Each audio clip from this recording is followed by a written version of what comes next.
Hello बच्चों, कैसे हैं आप सभी। मैं विपुल आप सभी का स्वागत करता हूं आज के इस वीडियो के अंदर। बच्चों, जैसा कि हमारा ये कक्षा 10वीं के एनसीईआरटी में मैथ डिस्कस कर रहे थे, आज एक नया टॉपिक पढ़ने जाएंगे बच्चों, जिसका नाम है त्रिकोणमिति। क्योंकि त्रिकोणमिति बच्चों के लिए थोड़ा सा मुश्किल का काम रहता है। बहुत सारे बच्चे कहते हैं सर ये समझ में नहीं आता है, सर ये कैसे हो जाता है, इसका सूत्र बहुत सारा है। तो आज इन सारी चीज़ों पे जो है हम क्या करेंगे, पूरा का पूरा बेसिक तरीके से देखेंगे। और ये आपका जो सेशन रहने वाला है बहुत महत्वपूर्ण होगा एग्ज़ाम के पॉइंट ऑफ व्यू से बच्चों, ठीक है ना। फटाफट जो है वीडियो को लाइक करके एक बार तुरंत से जुड़ जाइएगा और चलते हैं आज के इस टॉपिक के ऊपर बच्चों। तो एक बात बताइएगा, यहाँ पे आपको कक्षा 10वीं के अंदर जो एनसीईआरटी ने त्रिकोणमिति को डिस्कस किया है वो प्रॉपर तरीके से, अच्छे तरीके से उसको डिस्कस किया है बच्चों, ठीक है ना। तो पहले हम देखेंगे कि पहले चैप्टर में क्या है, अगले चैप्टर का जो होगा उसको अगले चैप्टर में मैं आपको समझाऊंगा। तो सबसे पहले मैं यहाँ पे आपको त्रिकोणमिति के बेसिक के बारे में लेके चलता हूँ बच्चों, ठीक है। तो बेसिकली त्रिकोणमिति में बच्चों हम लोग 6 चीज़ें पढ़ते हैं, ठीक है ना। वो 6 चीज़ें क्या हैं, यहाँ देखिए, साइन, एक है आपका कॉस, एक है आपका टेन, एक है आपका कॉट, और है आपका सेक, और है बेटा आपका कॉसेक, ठीक है ना। याद रखिएगा, यहाँ पे आपको 1 2 3 4 5 6, एक बात समझ लीजिएगा, ये आखिर हैं क्या। देखिए ये शॉर्ट फॉर्म है, ठीक है ना। ये क्या है, शॉर्ट फॉर्म है। क्योंकि अगर आप देखेंगे कॉस को तो कोसाइन कहते हैं, ठीक है ना। इसको हिंदी में ज्या, इस पर ज्या कहते हैं। तो हिंदी उन्दी से कोई मतलब नहीं है हमें जो है अपने क्वेश्चंस को करने के लिए केवल ये 6 चीज़ें याद रखनी है। और ये 6 चीज़ें हैं क्या वो भी मैं आपको बताता हूँ। ये बेटा कुछ नहीं है, आपने जो त्रिभुज पढ़ा है उसमें आपने त्रिभुज में एक पढ़ा होगा समकोण त्रिभुज। क्या पढ़ा बेटा, आपका समकोण त्रिभुज पढ़ा आपने, ठीक है ना। ए बी और ये सी, ठीक है ना। ये समकोण त्रिभुज के 2 भुजाओं के अनुपात ही हैं। ये बात समझ में आई। यानी कि 6 मैंने आपको जो लिखा है ना, sine cos tan cot sec cosec, ये और कुछ नहीं है बल्कि एक समकोण त्रिभुज के भुजाओं के अनुपात हैं। क्या है, समकोण त्रिभुज के भुजाओं के अनुपात हैं। वो मैं अभी आपको एक एक करके बताने वाला हूँ, ठीक है। याद रखिएगा। अब एक बात और याद रखिएगा, ये जब भी क्वेश्चन में आएंगे तो अकेले नहीं आएंगे, इस बात को याद रखना है आपको। अगर आपको बाज़ार में जाना होगा तो क्या आप बिना कपड़े के बाज़ार में जाएंगे क्या, बिल्कुल नहीं जाएंगे, है ना। अगर जा रहे हैं तो फिर आपको पागल घोषित कर दिया जाएगा वहाँ पे, ठीक है ना।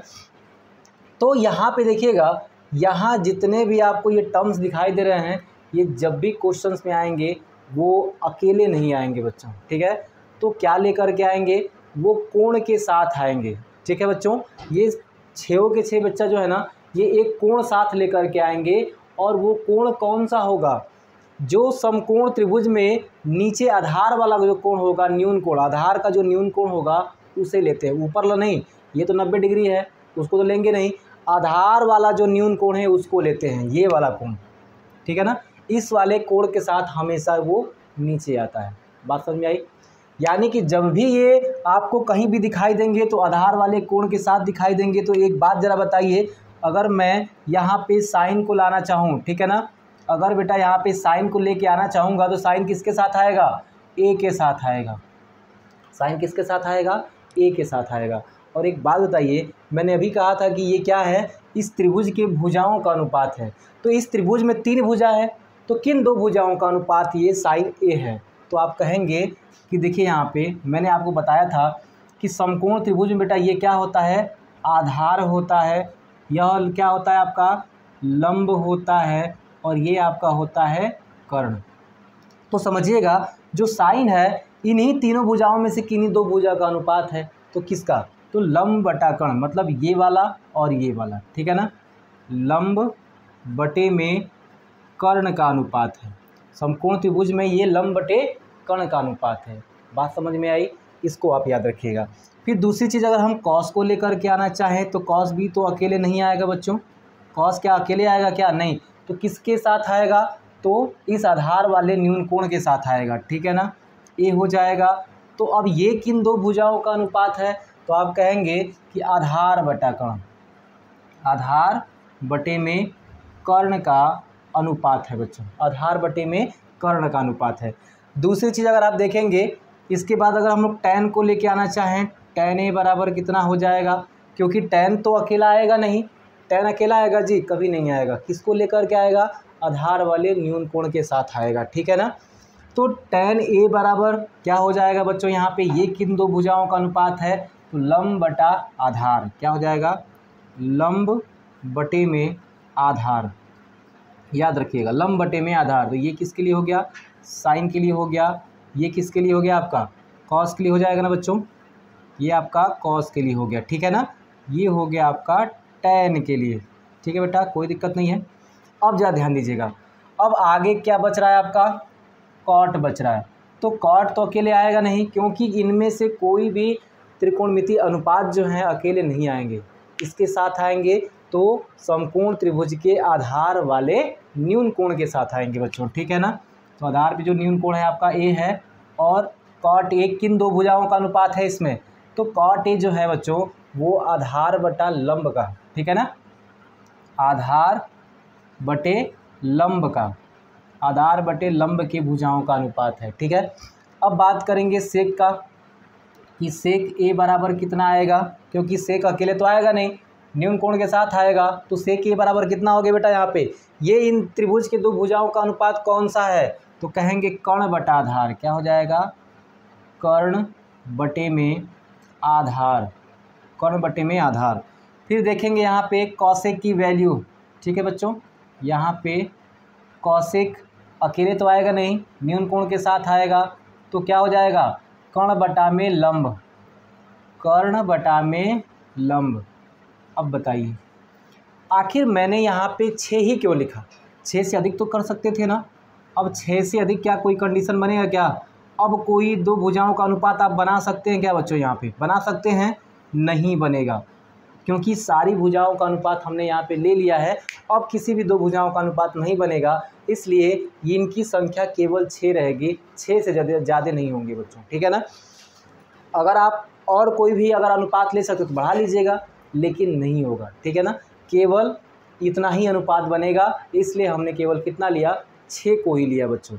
अब इसमें भी आपको समझने वाली चीज़ क्या है, इसको याद रखना है, क्वेश्चन जब भी करेंगे आप तो आगे तक त्रिकोणमिति आज मैं इतना बेसिक से पढ़ा रहा हूँ कि चाहे जिस लेवल तक जाएंगे आपको बहुत ही ज़्यादा त्रिकोणमिति का ज़रूरत पड़ने वाला है बच्चों, ठीक है। तो जितनी भी बेसिक चीज़ें हैं जो कि आपकी कक्षा 10वीं की एनसीईआरटी जो है डिफ़ाइन कर रही है, या फिर आपको 10वीं लेवल तक पढ़ना चाहिए, वो सारा मैं बता रहा हूँ बच्चों। बाकी आगे का पढ़ के कोई फ़ायदा नहीं है, आगे जाएंगे तो इसी बेस के आधार पे आगे आप पढ़ेंगे बच्चों, ठीक है। अब देखिए जरा, तो यहाँ पे साइन ए बराबर लंब बटा कर्ण, कॉस ए बराबर आधार बटा कर्ण, टैन ए बराबर लंब बटा आधार, और कॉट ए बराबर आधार बटा लंब, सेक ए बराबर कर्ण बटा आधार, और कॉसेक ए बराबर क्या होगा, कर्ण बटा लंब। अब एक बात और समझिएगा, आपके दिमाग में क्या लग रहा होगा कि साइन ए का जो अनुपात था, ठीक है ना, वो लंब बटा कर्ण था, ठीक है ना। लेकिन यहाँ पे अगर हम देखेंगे बच्चों, जरा ध्यान देखिएगा, अगर हम इसी का इसके साथ कंपैरिजन करा रहे हैं तो क्या निकल के आ रहा है कि यहाँ पे तो लंब बटा कर्ण है, लेकिन यहाँ कर्ण बटा लंब है, अनुपात उल्टा हो गया। अगर अनुपात उल्टा हो गया तो क्या हो जाएगा, मान भी उल्टा होगा। बात समझ में आई। इसलिए आपको एक संबंध यहाँ से और बता देता हूँ, ठीक है बच्चों। एक संबंध आप याद रखिएगा कि जो साइन ए है बेटा वो 1 में कॉसेक ए के बराबर होता है, 1 कॉसेक ए के बराबर होगा। या फिर एक बात और याद रखिएगा, एक बात और याद रखिएगा, ठीक है ना। या फिर अगर आप कॉसेक ए ले रहे हैं तो वो 1 में साइन ए के बराबर होगा, ठीक है ना। यानी ये एक दूसरे के क्या होते हैं, व्युत्क्रम होते हैं बच्चों। कैसे पता चला ये एक दूसरे के व्युत्क्रम होते हैं, क्योंकि यहाँ पे क्या हो रहा है, यहाँ पे लंब बटा कर्ण है तो इसका कर्ण बटा लंब है, यानी इनका अनुपात ही एक दूसरे के व्युत्क्रम है, इसलिए ये दोनों भी क्या होंगे, एक दूसरे के व्युत्क्रम होंगे बच्चों, ठीक है। अब दूसरी चीज़ अगर हम देखेंगे यहाँ पे, तो इनका देखिएगा ज़रा, यहाँ पे कॉस ए बराबर क्या है, आधार बटा कर्ण, तो सेक ए बराबर क्या है, कर्ण बटा आधार। देखिए यहाँ पे दोनों उलट गया कि नहीं बच्चों। तो यहाँ से क्या फ़र्क पड़ रहा है, यहाँ से ये पड़ रहा है फ़र्क बच्चों कि जो कॉस ए है वो व्युत्क्रम है आपका सेक ए का, ठीक है बच्चों, सेक ए का व्युत्क्रम है। या फिर ये भी कह सकते हैं कि जो सेक ए है बच्चों वो 1/में cos A का व्युत्क्रम है। बात समझ में आई? ठीक है। अगर आप देख पा रहे होंगे tan का, इसके साथ संबंध दिखाइएगा। tan का संबंध देखेंगे तो लंब बटा आधार है, तो यहाँ आधार बटा लंब है बच्चों, ठीक है ना। तो tan A बराबर लंब बटा आधार, तो काट A बराबर आधार बटा लंब। तो यहाँ देखेंगे इनका भी अनुपात क्या है, उल्टा हो गया है। तो अगर अनुपात व्युत्क्रम हो गया है तो क्या होगा, यहाँ लिख सकते हैं कि tan A बराबर 1/में cot A, ठीक है ना, या cot A बराबर, ठीक है, या cot A बराबर 1/में tan A हो जाएगा। बात समझ में आई? व्युत्क्रम वाला ये फार्मूला आपको याद रखना है, ध्यान में रखना है, ताकि कोई गलती ना हो बच्चों, ठीक है ना। मज़ेदार तरीके से सारी चीज़ें हम यहाँ पे लगाने वाले हैं। एक ट्रिक भी आता है इन अनुपातों को याद करने के लिए, ठीक है बच्चों। अगर लिख लेंगे तो आपको लिए सही रहेगा। बहुत ही चर्चित है, लाल बटा में कक्का होता है, लाल बटा में कक्का। तो ये वाला जो है बेटा साइन को दिखाता है, ऊपर से ये साइन को, ये कॉस को और ये टैन को दिखाता है। बात समझ में आई? और इसी को उल्टा करेंगे ना तो ये कॉसेक को दिखाने लगेगा। ये देखिएगा, ये कॉसेक को दिखाएगा, ये जो है आपका कॉस का उल्टा सेक होता है ना, सेक को दिखाएगा, ये कॉट को दिखाएगा। तो याद कैसे रखें? अब देखेंगे साइन बराबर क्या होगा, लंब बटा में कर्ण, एल से हो जाएगा लंब, एल से लंब, के से कर्ण, लंब बटा में कर्ण। कॉस ए बराबर आधार बटा में कर्ण, आधार बटा में कर्ण। टैन बराबर लंब बटा में आधार, लंब बटा में आधार। कोई दिक्कत नहीं है बच्चों, ठीक है ना। अब एक बात और समझिएगा, उसी तरह से आप उल्टा भी कर सकते हैं बेटा, ठीक है ना। उल्टा करेंगे तो क्या होगा, यहाँ पे कौशिक को देखेंगे तो क्या होगा, कर्ण बटा में लंब। कौशिक को देखेंगे बेटा क्या होगा, कर्ण बटा में लंब। तो कौशिक क्या है, कर्ण बटा में लंब। सेक क्या है, कर्ण बटा में आधार, तो क्या होगा, कर्ण बटा में आधार। कॉट क्या है, आधार बटा में लंब, आधार बटा में लंब। यहाँ तक जो है आपको अगर क्लियर हो रहा होगा तो आगे चलते हैं। त्रिकोणमिति बहुत आसान है, बच्चे भले ही इसको कॉम्प्लिकेटेड बना लेते हैं कि नहीं सर बहुत हार्ड है, समझ में नहीं आता है, कहाँ से कौन सा सूत्र घुस गया, मान नहीं याद होता है। याद तो करना पड़ेगा, ठीक है बच्चों। और मैं मान इसके अगले वाले चैप्टर में है, अगले वाले एक्सरसाइज में बच्चों, उसको मैं बहुत ही आराम से आपको एक ट्रिक के माध्यम से याद कराऊंगा, जो कि आपको बहुत जल्दी याद हो जाएगा, ठीक है ना, सारे त्रिकोणमिति के मान। चलिए तो बेटा आगे आते हैं, इसको मैं मिटाता हूँ और आ जाते हैं सीधे सीधे क्वेश्चन के ऊपर, ठीक है ना। यहाँ तक जो भी बेसिक आपके चैप्टर में था वो मैंने आपका क्लियर कर दिया है। अब आ जाएंगे हम लोग आपका सीधे यहाँ पे क्वेश्चन के ऊपर बच्चों। देखिए क्वेश्चन भी इसका जो है ना बहुत ज़्यादा हार्ड नहीं बनता। अगर आप कक्षा 10वीं के लेवल में अगर एग्ज़ाम देने के लिए अगर जाएंगे आप, तो बहुत ही आराम से, ये कह सकता हूँ कि कंपटीशन लेवल वाले भी, आपको भी यहाँ तक जो है त्रिकोणमिति पढ़ना आवश्यक है, क्योंकि कंपटीशन में भी त्रिकोणमिति पूछा जाता है बच्चों, ठीक है। अगर मैथ आता है तो त्रिकोणमिति वहाँ पे आपसे पूछी जाती है, तो आपको भी यहाँ से कंप्लीट कर लेना चाहिए बच्चों। तो यहाँ देखिएगा, यहाँ पे जब हम लोग चलेंगे अपने चैप्टर की तरफ, अपने एक्सरसाइज की तरफ 8.1 में, तो पहला क्वेश्चन कह रहा है ABC, त्रिभुज ABC में जिसका कोण B समकोण है, AB बराबर 24 सेंटीमीटर और BC बराबर बेटा 7 सेंटीमीटर। तो बच्चा यहाँ पे सबसे पहले ना 2 क्वेश्चन दिया गया है, पहले में 2 क्वेश्चन, ठीक है ना। एक में फर्स्ट में कह रहा है कि साइन A और कॉस A, ठीक है ना, और दूसरे में क्या दिया है यहाँ पे, साइन C और यहाँ पे कॉस C बेटा, ठीक है ना। अब याद रखिएगा, तो यहाँ पे कह रहा है त्रिभुज ABC क्या है, त्रिभुज ABC एक समकोण त्रिभुज है जिसका B जो है ना वो समकोण पे है, B समकोण पे है, तो A मान लेता हूँ C। 2 कंडीशन बनेंगे त्रिभुज के, एक तो आप त्रिभुज को ऐसे रख सकते हैं या फिर त्रिभुज को आप ऐसे भी रख सकते हैं, ठीक है ना, ऐसे BCA, 2 कंडीशन बन जाएंगे इसमें, ठीक है बच्चों, 2 कंडीशन बनेंगे। और आपसे कह क्या रहा है, कह रहा है कि AB बराबर जो है ना वो 24 सेंटीमीटर है। AB कितना है, 24 है, तो यहाँ AB कितना हो जाएगा, 24। बात समझ में आ रही है। फिर कह रहा है कि BC 7 है, तो यहाँ BC कितना है, ये है ना, 7 हो जाएगा, और यहाँ BC बेटा ये है तो 7 हो जाएगा। त्रिभुज एक ही है, त्रिभुज बेटा एक ही है। यहाँ पे मैंने 2 तरह से बनाने का मेरा मकसद केवल ये था कि क्वेश्चन को देखना। आप क्वेश्चन को देखेंगे ना, तो मैंने आपसे कहा था कि अगर साइन के साथ ये कोण आ रहा है तो ये कोण कहाँ होना चाहिए, आधार का न्यून कोण होना चाहिए, आधार का न्यून कोण, यहाँ नहीं, ठीक है ना। कॉस देखेंगे कॉस ए तो आधार का न्यून कोण है, लेकिन दूसरे वाले क्वेश्चन में अगर आप बेटा जाएंगे ना तो यहाँ पे साइन के साथ सी आ रहा है, मतलब आधार का जो न्यून कोण है वो सी आ गया।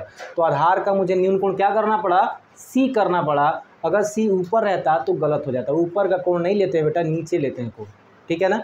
तो देखिए यहाँ पे अगर इसको सॉल्व करेंगे पहला वाला, तो पहले वाले को सॉल्व करने के लिए हमको तीनों भुजाएं चाहिए बच्चों। जब तक तीनों भुजा नहीं निकलेगा तब तक आप अनुपात नहीं निकाल पाएंगे, ठीक है ना। तो एक बात बताइए, हमको AC निकालना है तो किसी एक त्रिभुज से निकालिए, क्योंकि मान तो सबके बराबर है, किसी से निकाल लीजिएगा। तो आप निकालेंगे पाइथागोरस, ठीक है ना, पाइथागोरस प्रमेय से। अगर आप पाइथागोरस प्रमेय से निकालेंगे तो क्या होता है, लंब का स्क्वायर कर्ण का स्क्वायर, तो कर्ण क्या है बेटा यहाँ पे AC का स्क्वायर बराबर AB का स्क्वायर आधार का स्क्वायर प्लस लंब का स्क्वायर, ठीक है ना, BC का स्क्वायर। यहाँ देखेंगे तो 24 का स्क्वायर हो जाएगा, यहाँ पे 49 का स्क्वायर हो जाएगा बच्चों। बात समझ में आई, कोई दिक्कत नहीं है। 24 का स्क्वायर 576 होता है, और यहाँ पे 7 था ना जी, 7 था, सॉरी 7 का स्क्वायर 49 होता है। अगर आप जोड़ देंगे तो बेटा कितना हो जाएगा, 9 6 15, और यहाँ देखें 11 1 12, और ये 6 हो जाएगा 625। मतलब AC स्क्वायर बराबर 625 या AC बराबर क्या हो जाएगा, ये 25 हो जाएगा। क्योंकि यहाँ पे अगर वर्गमूल निकालेंगे, अगर देखिए इसका वर्गमूल निकालेंगे तो 625 का वर्गमूल कितना होता है, 25 होता है, ठीक है ना। तो वर्ग हट जाएगा यहाँ पे। तो मतलब AC की जो वैल्यू आपकी निकल के आई बेटा, वो कितनी निकल के आई, AC की वैल्यू 25 निकल के आ गई। यहाँ भी कितना होगा, 25 होगा। कोई दिक्कत, कोई परेशानी, कोई फजियत नहीं है। अब देखिए आपका क्वेश्चन कैसे आता है। अब जो है ना, पहले वाले में साइन A बराबर क्या होगा, मैंने आपको पीछे लिखाया था, लंब बटा में बेटा क्या होता है, कर्ण होता है। तो क्या हो जाएगा, साइन A बराबर लंब कितना है आपका, इसमें जब A है, इधर नहीं लेना है, इसको तब लेना है जब C पूछेगा कोण आपका, ठीक है ना। तो A नीचे है ना, तो इसमें लंब क्या है, 7 है, और कर्ण क्या है बेटा, 25 है। आ गया पहले वाले का। कॉस A का देखेंगे तो क्या होगा, ये पहले वाले प्रश्न के लिए चित्र है और ये दूसरे वाले प्रश्न के लिए चित्र है बेटा, ठीक है ना। तो कॉस A निकालेंगे तो क्या होगा, यहाँ पे होता है आधार बटा में कर्ण, मतलब 24/25। पीछे लिखवा दिया मैंने आपको, कॉपी पे नोट करते चलिएगा तभी मज़ा आएगा बच्चों, ठीक है ना। अब देखिए यहाँ पे एक क्वेश्चन तो हो गया। अब बेटा हम लोग करेंगे दूसरा क्वेश्चन, ठीक है ना, सेकेंड वाला क्वेश्चन करेंगे। तो सेकेंड वाले क्वेश्चन में आपको दिख रहा है कि साइन C बराबर क्या होगा, लंब बटे में कर्ण। तो देखिए साइन C आ गया, तो आप देखेंगे किसमें न्यून कोण क्या है, नीचे है, किसमें जो है आधार का न्यून कोण नीचे है, तो आप देखेंगे इस वाले में जो कि C है, ठीक है ना। तो लंब कितना है बेटा आपका, तो साइन C बराबर जो लंब है आपका वो यहाँ पे 24 दिया है और ये दिया है 25, ठीक है ना। तो ये निकल गया। वही आप कॉस C निकालेंगे तो कॉस C बराबर क्या होता है, आधार बटा कर्ण, तो 7/25 हो जाएगा। यहाँ देखिए ये हो गया आपका टोटल आंसर। दोनों प्रश्न को मैंने यहीं पे निपटा दिया बच्चों। पहले का जो दोनों प्रश्न था उसको मैंने यहीं निपटा दिया है। जल्दी से इसका आप स्क्रीनशॉट ले लीजिए, ठीक है ना बच्चों। यहाँ पे स्क्रीनशॉट ले लीजिएगा और बहुत आराम से यहाँ पे क्वेश्चन को मैंने यहाँ पे बताया, ठीक है। आप भी जो है नोट्स बना के चलेंगे यहाँ से, ठीक है बच्चों। चलिए, क्योंकि त्रिकोणमिति जो है बहुत ही इंटरेस्टिंग सब्जेक्ट है बच्चों। और अगर आप बायोलॉजी भी ले लेंगे जाके 12 के अंदर 11 के अंदर इंटरमीडिएट में, तो भी आपको ये पीछा नहीं छोड़ने वाली। फिजिक्स में कूदेगी, केमिस्ट्री में कूदेगी ये, लेकिन आएगी ज़रूर। आपको डेरिवेशन में कूदना पड़ेगा, लेकिन आप भाग नहीं सकते इससे। ये मत सोचिएगा कि मैं अगर त्रिकोणमिति यहाँ पे कैसे कैसे काम चला लूँगा तो बच जाऊँगा, बिल्कुल नहीं। BSc में जाएंगे वहाँ भी जाएंगे, कंपटीशन में जाएंगे वहाँ भी मिलेगा, हर जगह मिलेगा, ठीक है बच्चों। अब देखते हैं यहाँ पे दूसरे प्रश्न पे। दूसरा कह रहा है कि आकृति 8.13, यानी यहाँ पे एक बेटा आकृति बना रखा है उसने, ठीक है ना। यहाँ आकृति बनाया है ऐसे, ठीक है ना। ये क्या है, PQR, और कह रहा है यहाँ पे 12 सेंटीमीटर है। PQ क्या है, 12 सेंटीमीटर है, और ये 13 सेंटीमीटर है, ठीक। अब देखिए यहाँ पे कह रहा है ना बेटा कि tan P minus cot R निकालिए। tan P minus cot R, यहाँ पे 2 क्वेश्चन पूछा है और क्या इनके मान आपको ज्ञात करने हैं। अब देखिए कॉम्प्लिकेटेड जानते हैं कहाँ से होगा, जो बच्चा जो है बेसिक नहीं पढ़ा होगा, इसीलिए मैंने आपको बेसिक बताया न्यून कोण वाला। ठीक है बच्चों, एक बात बताइए, काट आर तो आपका निकल जाएगा, लेकिन क्या 3 भुजाएं आपको पता है क्या? तीनों भुजा तो पता नहीं है, केवल एक भुजा पता है। तो सबसे पहला कार्य हमारा क्या होना चाहिए? सबसे पहला कार्य होना चाहिए पाइथागोरस, ठीक है ना, पाइथागोरस प्रमेय से अगर पाइथागोरस के प्रमेय से अपन लोग आएंगे बेटा यहाँ पे, तो क्या निकल के आएगा कि यहाँ पे कर्ण का स्क्वायर, ठीक है ना, मतलब कि पी आर का स्क्वायर बराबर आधार का स्क्वायर क्यू आर का स्क्वायर प्लस पी क्यू का स्क्वायर। यहाँ देखेंगे तो 13 का स्क्वायर है तो 169 हो जाएगा, क्यू आर पता नहीं है निकालना है, पी क्यू देखेंगे 12 है, 12 का स्क्वायर 144 हो जाएगा। बेटा 144 इधर जाके माइनस में हो जाएगा, तो 169 में से 144 घटेगा तो 25 बचेगा, और यहाँ पे क्यू आर का स्क्वायर, क्यू आर का वर्गमूल निकालेंगे तो क्यू आर आएगा और इसका वर्गमूल 5 आएगा, यानी कि क्यू आर बराबर क्या आ गया 5 सेंटीमीटर। यहाँ पे क्या हो जाएगा 5 सेंटीमीटर निकाल दिया हमने बेटा, यहाँ पे कोई दिक्कत नहीं है। अब समस्या क्या पैदा होगी? अब समस्या ये पैदा होगी कि tan p, तो आप tan p डायरेक्ट मत निकाल दीजिएगा, नहीं तो वहीं आप गलत कर देंगे, क्योंकि अगर आप tan p निकालने गए तो p क्या है ऊपर है, और मैंने बताया था कि ये जो कोण होता है वो आधार का कोण होता है, तो t तो ऊपर चला गया है, कैसे होगा ये? अब आपको त्रिभुज को घुमाना पड़ेगा, क्या करना पड़ेगा? त्रिभुज को घुमाना पड़ेगा, और त्रिभुज घुमाएंगे तो क्या होगा बच्चों, ये ऐसे बन जाएगा, ये त्रिभुज ऐसे बनेगा बच्चों, घुमा देंगे तो यहाँ पे P आ गया और यहाँ पे Q आ गया और R ऊपर चला गया, घुमाएंगे तो अब बताइए फी Q कितना था? पी Q अभी भी 12 है और पहले भी 12 रहेगा, घुमा देंगे तो भुजा की लंबाई थोड़ी बदल जाएगी, है ना। ये कितना है 5 सेंटीमीटर है, अभी भी 5 रहेगा, और ये 13 है तो 13 ही रहेगा, घुमाने से भुजा की लंबाई नहीं बदलती है, ठीक है ना, इस बात को आप याद रखेंगे। तो बेटा यहाँ पे एक बात बताइए ज़रा ध्यान से, तो यहाँ पे tan p बराबर क्या होगा? tan p बराबर लंब बटा में आधार होता है, क्या होता है? लंब बटा में आधार। तो लंब कितना है इसमें, क्योंकि p अब आ गया ना नीचे का आधार इस पे त्रिभुज रखा होता है, आधार का न्यून कोण आ गया ना p, ठीक है ना, आधार का न्यून कोण आ गया p। अब बताइए इसमें लंब क्या है 5 है, आधार क्या है 12 है, कोई दिक्कत नहीं है। उसी तरह कॉट r निकालेंगे तो r में आधार कौन सा है, तब आपको इस चित्र का यूज करना पड़ेगा, क्योंकि आधार का न्यून कोण ये r है, ठीक है ना। तो उससे क्या होगा लंब बटा आधार, मतलब कि सॉरी आधार बटा लंब, क्योंकि कॉट है ना, आधार बटा लंब मतलब 5/12, क्या होगा 5/12 आधार बटा लंब यहाँ से। अब जो है आपको जो क्वेश्चन पूछा है उस पे आ जाते हैं बच्चों, ठीक है ना, जो आपसे क्वेश्चन पूछा है उस पे आ जाते हैं कि tan p minus cot r बराबर क्या होगा, tan p का मान 5/12 माइनस काट r का मान भी 5/12, और ये ख़त्म होकर क्या आ जाएगा 0, आपका आंसर आ गया। बात समझ में आई? इनका मान क्या होगा बेटा 0 होगा। तो बस आपको कंसेप्ट लेकर के चलना है, कंसेप्ट सही से है तो आपका क्वेश्चन का जो आंसर है वो सही आएगा, नहीं तो इसी प्रश्न के अंदर 100% में से जो है बच्चों 80% बच्चे गलत करके आ जाएंगे, डायरेक्ट मान लेकर के सॉल्व कर देंगे, मान कुछ और ही आएगा और वो क्या होगा गलत होगा बच्चों, ठीक है ना। तो चलिए आगे चलते हैं तीसरे क्वेश्चन की तरफ। तीसरा प्रश्न भी देखेंगे यहाँ पे कि किस प्रकार से तीसरे प्रश्न को हल करना है बच्चों, ठीक है ना। देखिए चीज़ें जो है ना आपको बहुत ही आराम तरीके से करना है, ऐसा नहीं है कि बहुत घबरा करके, ठीक है ना, प्रैक्टिस करना है। बच्चों में क्या होता है कि शुरू में जब क्वेश्चन नहीं आता तो बच्चे सोचते हैं कि हमको तो आ ही नहीं रहा है, ऐसा नहीं है, किसी को नहीं आता है, प्रैक्टिस करनी पड़ती है बेटा, ठीक है ना। जब तक प्रैक्टिस नहीं करोगे तब तक आपको कुछ भी नहीं आएगा, इस बात पे ज़रा ध्यान देना, प्रैक्टिस तो करना ही पड़ेगा। अगले क्वेश्चन को देखते हैं, तीसरा नंबर कह रहा है कि यदि साइन a बराबर 3/4 हो तो कॉस a और tan a का मान ज्ञात कीजिए, ठीक है ना।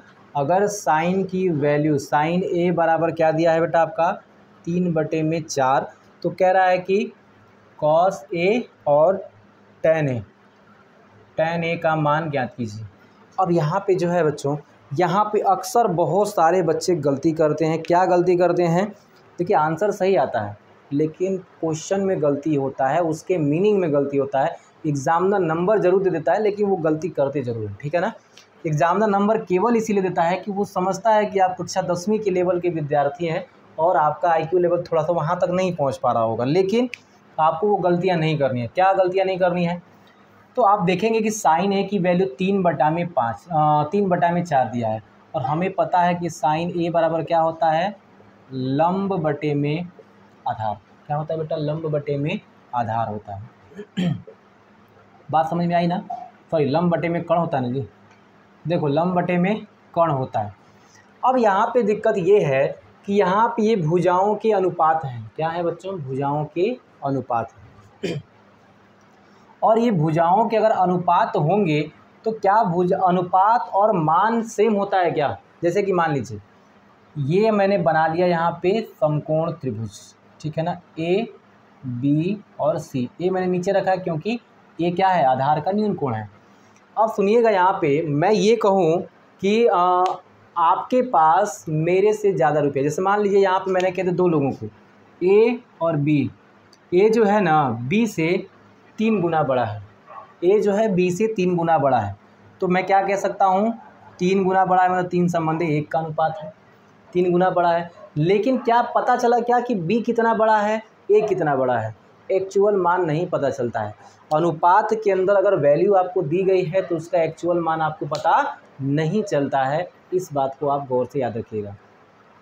तो हम लोग जानते हैं क्या करते हैं, हम लोग डायरेक्ट जो है ना मान उठाते हैं। अच्छा, यहाँ पे लंब दिया है तो लंब क्या होगा? 3 होगा। कर्ण दिया है तो कर्ण की जगह पे 4 है, कर्ण की जगह पे 4 है तो 4 रख देते हैं। ये गलत हो जाएगा, ठीक है ना। जब भुजाओं का मान दिया जाता है ना तब हम यहाँ पे ला कर रख देते हैं डायरेक्ट, वो सही होता है क्योंकि वो कट पीट के फिर अनुपात में आ जाता है। लेकिन जब अनुपात दिया जाता है और भुजाओं का मान हम डायरेक्ट रखते हैं तो यहाँ पे ये गलत रखा जाता है बच्चों, ठीक है ना। तो क्या रखेंगे, क्या रखना चाहिए हमें? तो जब हम इस अनुपात को तोड़ते हैं ना तो हम कहते हैं कि 3x और इसे क्या कह देते हैं? 1x, ठीक है ना। एक क्या करते हैं? एक वास्तविक संख्या, यानी कि कह सकते हैं कि x जो है एक वास्तविक संख्या मान के चलते हैं, ठीक है बच्चों, दोनों में। तो इसलिए हम क्या करेंगे, जब भी यहाँ से अनुपात को हटाएंगे बच्चों तो अनुपात के साथ कुछ भी आप एक चर ले लीजिएगा। मैं कहता हूँ कि चलिए मैं इसके साथ जो है x ले लिया और यहाँ पे भी x ले लिया। बात समझ में आई? बात आप समझिए। यहाँ पे देखिए करने से होता है, ठीक है ना। आप डायरेक्ट भी कर सकते हैं, कोई दिक्कत नहीं है कक्षा 10वीं के लेवल तक। लेकिन जब आप आगे जाएंगे ना तो इन चीज़ों पे छोटी छोटी जो गलतियाँ होती हैं उनको आपको सुधारनी पड़ जाएगी और वो आपके लिए फिर ज़्यादा जो है दिक्कत का बात होगा। अब समझिएगा यहाँ पे कि चूँकि तीसरी भुजा हमें नहीं पता है इसलिए क्या करेंगे? पाइथागोरस। पाइथागोरस, अगर आप पाइथागोरस से लगाएंगे, पाइथागोरस प्रमेय से, तो क्या आने वाला है आपका कि AC का स्क्वायर, कर्ण का स्क्वायर बराबर आधार का स्क्वायर प्लस लंब का स्क्वायर। AC की वैल्यू कितनी दी है? 4x, इसका स्क्वायर कर देंगे। AB की वैल्यू कितनी दी है? इतना, प्लस BC कितना दिया है? 3x का स्क्वायर।